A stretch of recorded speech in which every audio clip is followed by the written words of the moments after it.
अधिक सोचना कभी कभी हमें जिंदगी की खुशियों से दूर कर सकता है। हमें अपने निर्णय लेने में हिचकिचाना नहीं चाहिए और जिंदगी के हर पल का आनंद लेना चाहिए।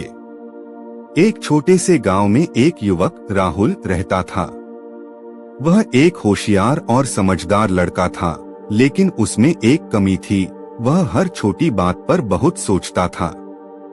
राहुल का मन हमेशा किसी न किसी बात को लेकर उलझा रहता था।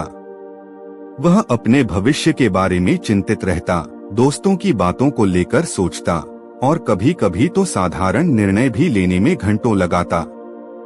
एक दिन राहुल का एक मित्र सुमित उसके घर आया। सुमित ने राहुल से कहा, क्यों न हम नदी किनारे चलें और कुछ समय बिताएं। राहुल ने सोचा, अगर मैं चला गया तो क्या माँ को बताना पड़ेगा? क्या वह नाराज होंगी? अगर हमें कुछ हुआ तो? इन सब सवालों में उलझकर उसने मना कर दिया। सुमित ने निराश होकर कहा, ठीक है, पर कभी तो निकलो। सुमित चला गया और राहुल अकेले अपने विचारों में खो गया। वह सोचने लगा कि क्यों उसे हमेशा इतना चिंतित रहना पड़ता है। कुछ दिनों बाद गांव में एक मेले का आयोजन हुआ। सभी लोग मेला देखने जा रहे थे, लेकिन राहुल फिर से सोचने लगा, क्या वहां भीड़ होगी? क्या वहां कुछ खाने को मिलेगा? अगर कोई मुझे नहीं जानता तो? उसके मन में सवालों की बाढ़ आ गई। उसने फिर से मेला देखने का निर्णय नहीं लिया। वक्त बीतता गया और राहुल अकेला और उदास होता गया। एक दिन उसकी दादी ने उसे बुलाया। उन्होंने कहा, बेटा, तुम हमेशा क्यों सोचते हो?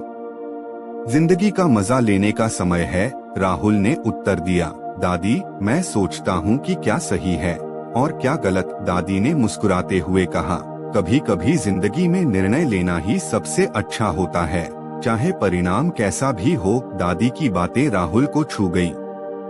उसने सोचा कि शायद उसे अपने जीवन में थोड़ा बदलाव लाना चाहिए। अगले दिन उसने निश्चय किया कि वह थोड़ी देर टहलने के लिए जाएगा। वह नदी के किनारे गया और वहां की सुंदरता को महसूस किया। उसने देखा कि लोग हंस रहे थे, खेल रहे थे और जिंदगी का आनंद ले रहे थे। इस दृश्य ने राहुल को झकझोर दिया। उसने महसूस किया कि अधिक सोचने से वह जीवन की खुशियों से वंचित हो रहा था। उसने ठान लिया कि अब वह छोटी छोटी बातों पर इतना नहीं सोचेगा। कुछ दिनों बाद राहुल ने अपने दोस्तों के साथ बाहर जाकर खेलने और मस्ती करने का फैसला किया। उसने सीखा कि कभी कभी निर्णय लेने में देरी करना सही नहीं होता। उसकी सोचने की आदत धीरे धीरे बदलने लगी। अब वह खुद को अधिक स्वतंत्र महसूस करने लगा और जिंदगी का आनंद लेने लगा। एक दिन गांव में एक प्रतियोगिता का आयोजन हुआ। राहुल ने अपने नए आत्मविश्वास के साथ भाग लिया। उसने अपने विचारों को नियंत्रित किया और प्रतियोगिता में अच्छा प्रदर्शन किया। अंत में उसे पुरस्कार मिला। यह उसके लिए एक महत्वपूर्ण पल था।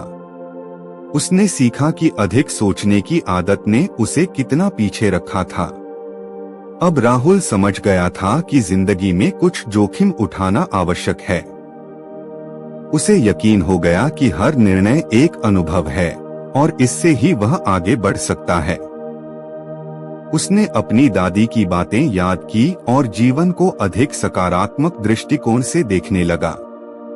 इस प्रकार राहुल ने अपनी